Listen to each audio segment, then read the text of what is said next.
Dragi gledači, dobro večer.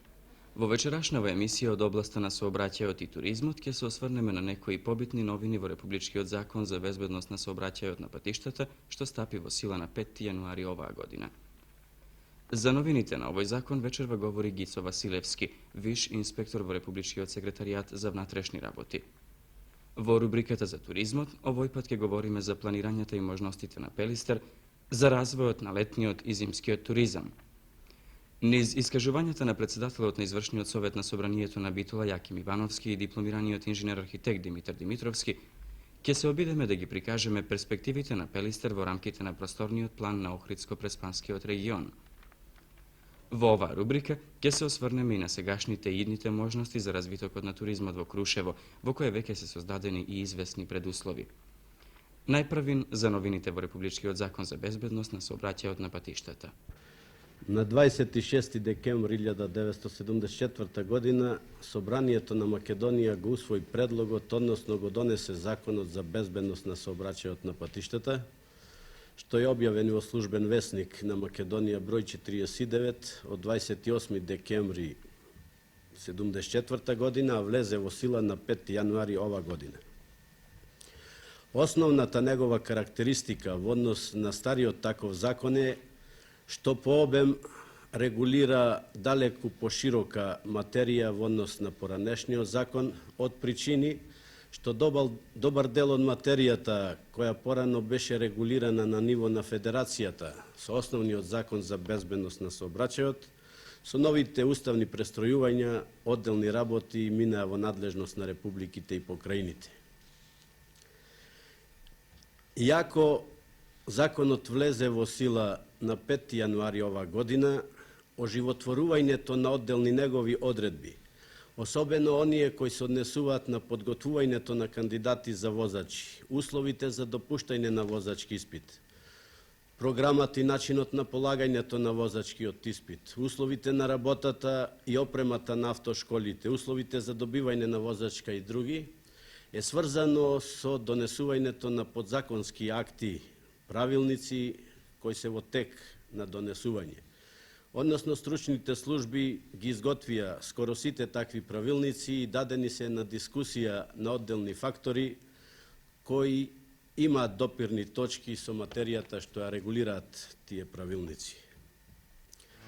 Законот содржи повеќе новини. Во иднина, според новите прописи, ќе имаме 3 врсти на возачки исправи. И тоа возачка дозвола за управување со моторните возила од категориите А, Б, С, Д и Е, потоа дозвола за возач на трактор и возачка потврда за управување со работните машини, мотокултиваторите и велосипедите со мотор. Разликата помеѓу тие возачки исправи е во начинот и условите за здобивање со таква исправа. Односно, возачката дозвола и дозволата за возач на трактор ќе се здобива со полагање на редовен возачки испит, додека возачката потврда на поедноставен начин ќе се добива со едноставна проверка само на познавањата на сообраќајните знаци, основните правила за движење и поведение. За дозволата на возач на трактор новина е што ќе може со таква дозвола да се здобие и лице со наполнети 16 години живот, што поранешните прописи тоа не го дозволува. Секако јавноста е посебно заинтересирана за начинот на подготвувањето на кандидати за возачи на моторни возила во иднина. Сега според законот, подготвувањето на кандидати за возачи на моторни возила само од областа на практично управување со моторни возила, и тоа во обем од околу 30 наставни часа, ќе се врши задолжително во автошколите. Додека подготвувањето од другите области, познавањето на моторните возила, односно познавањето на прописите за безбедност на сообраќајот, ќе може кандидатот и индивидуално да се подготвува. Крајно се либерализирани условите за допуштање на возачки испит, што досега не е било случај. За допуштање на возачки испит од категориите А, Б, С и за возач на трактор Сосема се доволни само општите услови да ги исполнува кандидатот, поднос на годините на живот и психофизичката способност, што се докажува со лекарско уверење. Само за возачи на моторни возила од категоријата D посебен услов има со Законот за основите на безбедноста на сообраќајот, да возачот поминал во практично прување со моторно возило во сообраќајот на пат најмалку 3 години, од кои најмалку 2 години во управување со моторно возило од С категорија. Либерализацијата и во тоа што за одделни категории се полага само практичниот дел на испитот, а тоа е случај со возачите кои веќе поседуваат возачка дозвола од Б, С или Д категорија, ако сакаат да полагат испит за Е категорија, приклучно возило, или за А категорија, го полагаат само практичниот дел на управување со таа врста на возило. Новина е и по однос на продолжувањето важноста на возачката дозвола. Ако возачот не ја продолжи важноста на возачката дозвола и во рок од 1 година од денот на истекот на важноста, според досегашните прописи му се одземаше возачката дозвола. По новите прописи и на таквиот возач ќе му се продолжи возачката дозвола под услов да го положи испитот од областа на познавањето на прописите за безбедност на сообраќајот.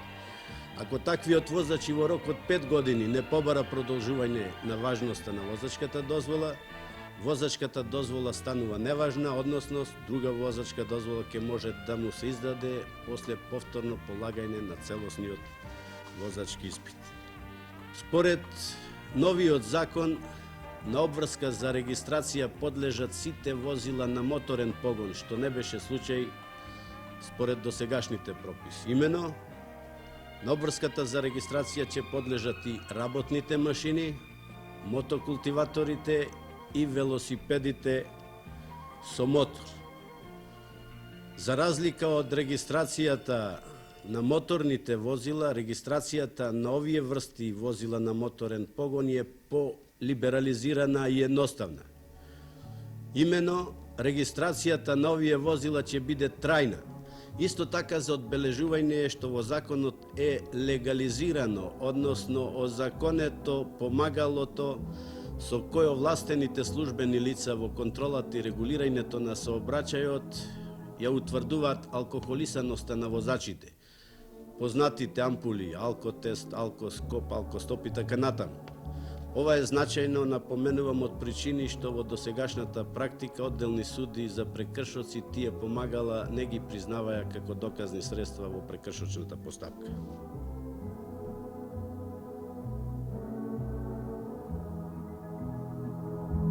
Во 1973 година изработена е посебна студија за развој на зимскиот туризам на Пелистер од Кооперативното ателје за архитектура и урбанизам АКУ од Женева. Автори на оваа студија се познатите швајцарски стручњаци, архитектите Надин и Жан Итен, кои како експерти на Обединетите нации секцијата ОЕЦД учествуваја во изработката на регионалниот просторен план на Охридско-Преспанскиот регион како консултанти на работниот тим.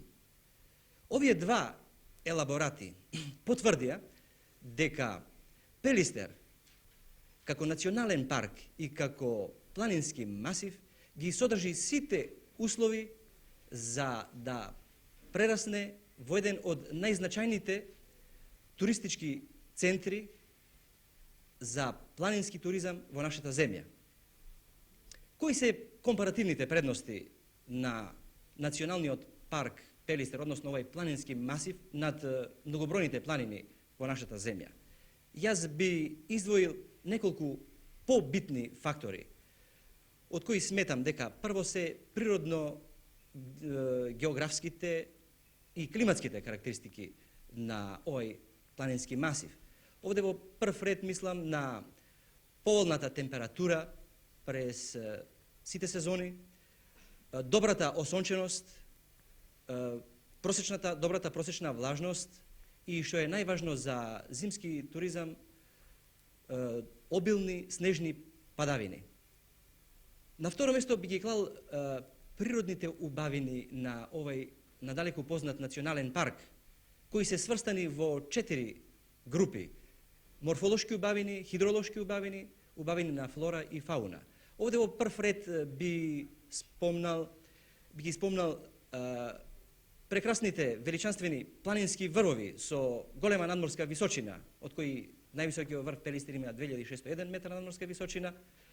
Потоа природните феномени, камените реки, морени, разбранетиот релјеф на масивот, двете глацијални езера, бројните планински потоци и реки кои изобилуваат со пастрмка,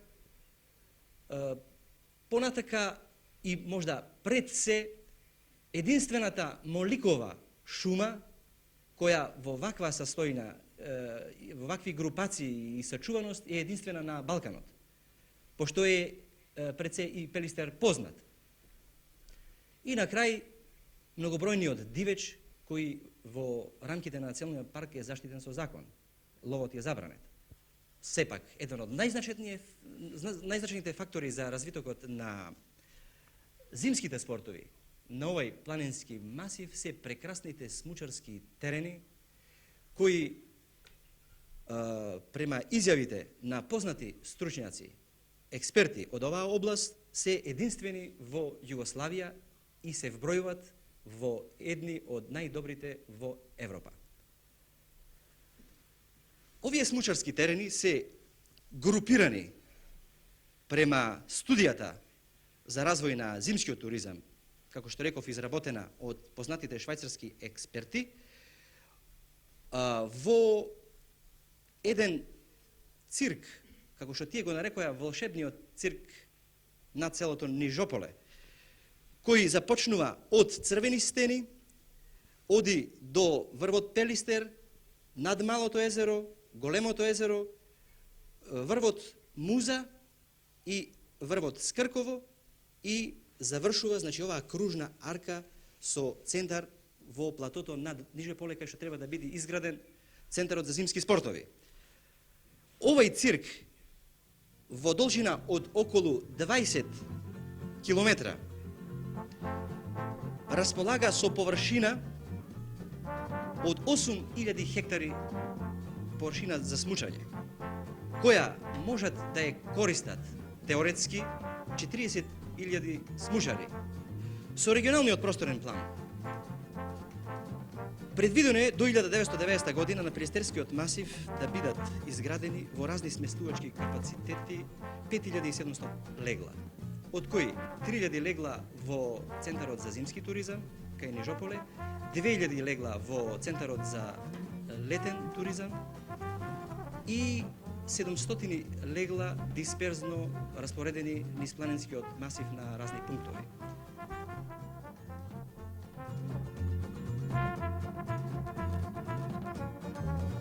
Природните богатства на Пелистер и неговата многу голема близина до Битола прават од него идеално подрачје за развој на зимскиот и летниот туризам.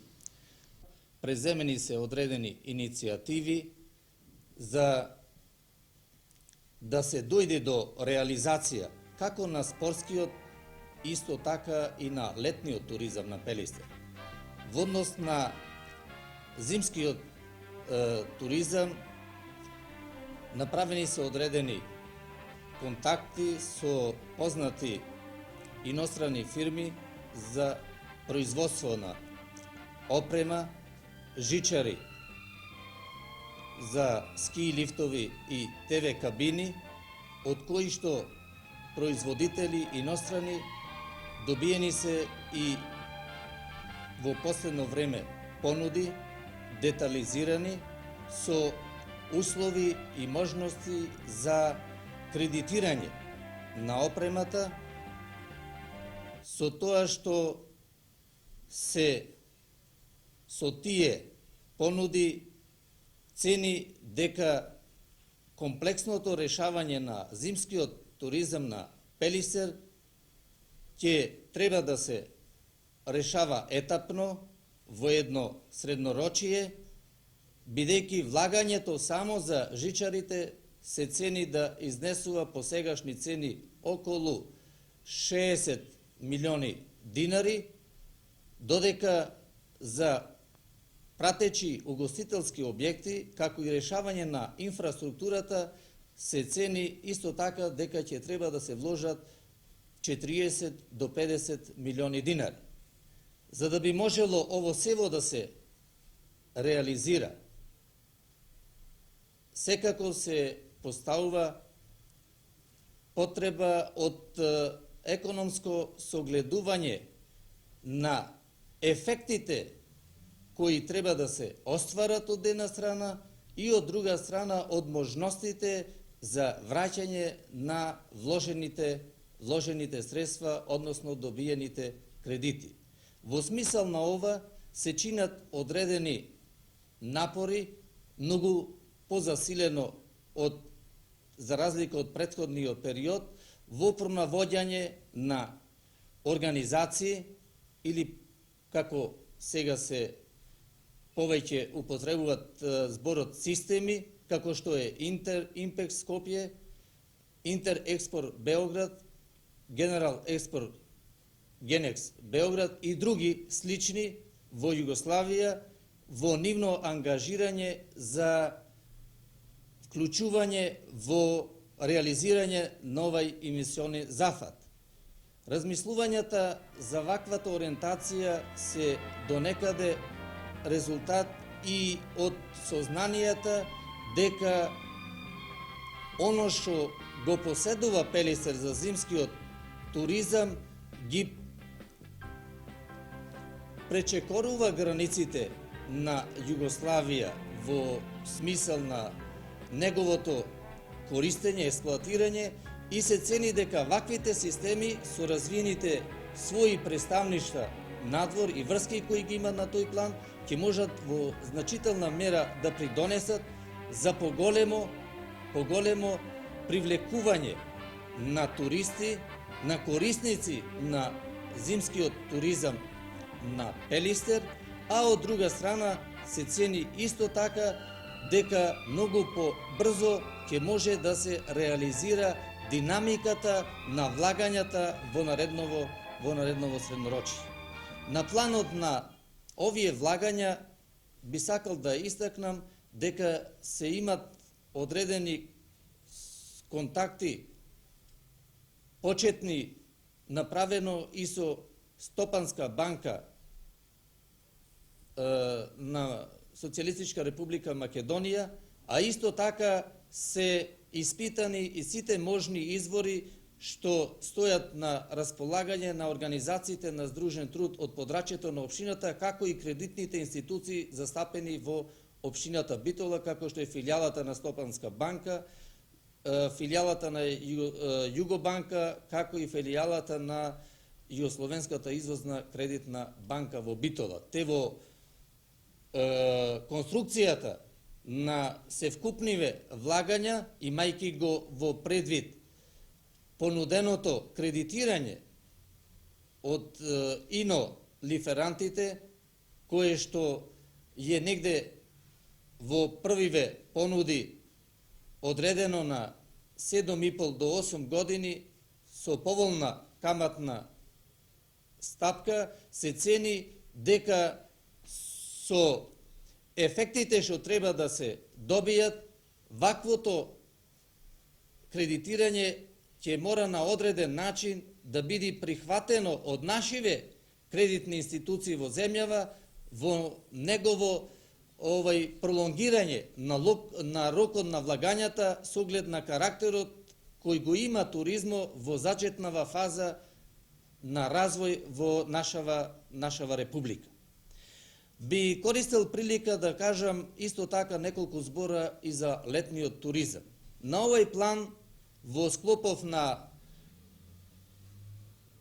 регионалниот просторен план на Охридско-Преспанскиот регион се чинат одредени напори зонава Пелистер за летниот туризам во прв план да биде регулирана со патишта кои што би требало да представуваат едно поврзување на сегашниот пат Битола-Охрид преку Пелистер на Преспанско езеро, а потоа преку Галичица на Охридско езеро. Во овај смисел се чинат припреми и можам да речем дека во завршна фаза се идејните решења на овај патен правец, со тоа што преостанува во текот на ова и во наредното среднорочие да се приде кон конкретна реализација.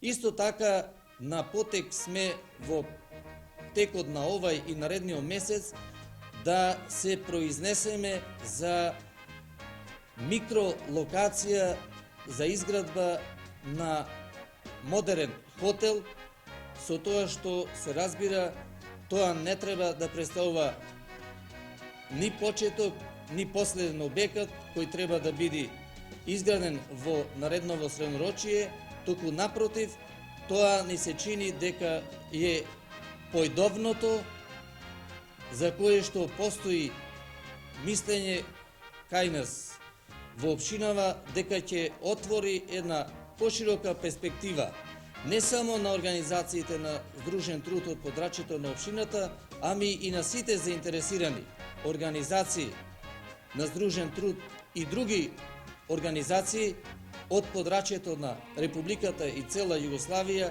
да бидат прихватени со нивните иницијативи за изградба на трајни објекти во убавиот и прекрасниот Пелистер.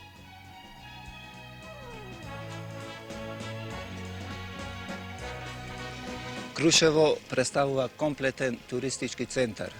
Денес тоа слободно може да се каже. Било да се работи за зимскиот или пак за летниот туризам.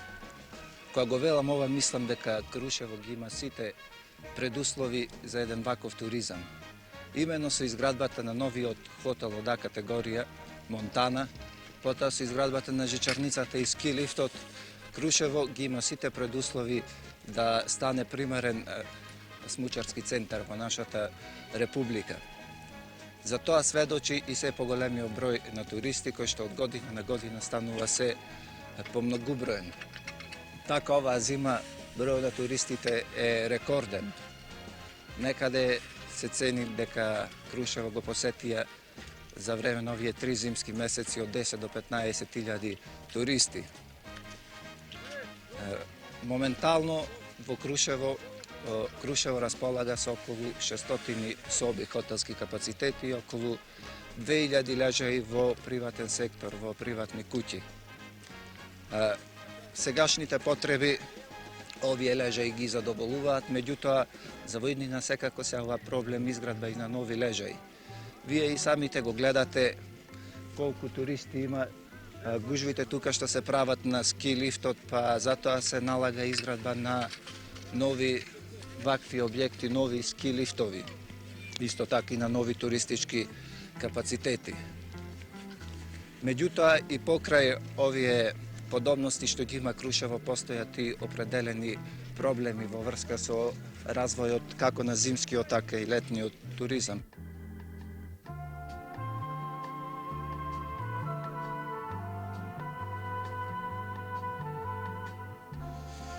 Крушево во последно време се повеќе и повеќе го развива туризмот.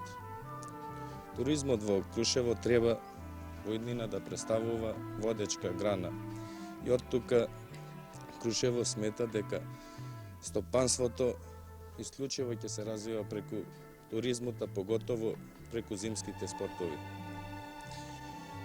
Во последно време се изградија прилично капацитети, хотели, меѓутоа во сезоната, кога има поголем прилив, се уште во Крушево не му достасува такви капацитети. Али проблем е во тоа што во текот на другото време, овие капацитети остануваат така недоволно искористени. Крушево во својот перспективен план односно во регионалниот план што се планира во Македонија, поготово на Охридско-Преспанскиот регион, со поврзување на патот кон Битола, ќе стани на вистина еден туристички центар кој ќе може да прими поголем број на туристи, односно да ги омасови туризмот преку зиме. За да се омасови овој туризам, Крушево не ќе може понатамо да гради само хотели, меѓутоа ќе биде потребно да го реши проблемот на прилив на туристи во приватниот сектор, со обзир да кај нас знаеме дека градот располага со поголем број, повеќе станбен простор, така да ние сме меѓу првите во Републиката по станбен простор по жител. Овој станбен простор може да се искористи само тогаш кога во градот ќе се реши затоплувањето, односно ќе има топлификација. Во тој случај ќе може да прими некаде околу 3 до 5.000 туристи, што ќе биде нормално подобро и за туристите, ќе биде поевтин смештајот. Покрај топлификацијата ќе треба да го реши проблемот и за исхраната на овие туристи, што ќе треба да изгради ресторани со самопослужување. Меѓутоа, болни прашања, сега акутни прашања што треба одма во наредниот период да се решат се тие што Крушево има голем недостаток на вода. Приликом приливот на туристите, градот останува со недоволно количина на вода. Затоа, уште во нареднава година се смета да се превземат мерки, да се инвестира и да се реши това прашање. Не само природните услови што се створени во Крушево за привлекување на туристите, Крушево е убаво и со тоа туристите се привлекуваат преку новоизградениот национален споменик Илинден.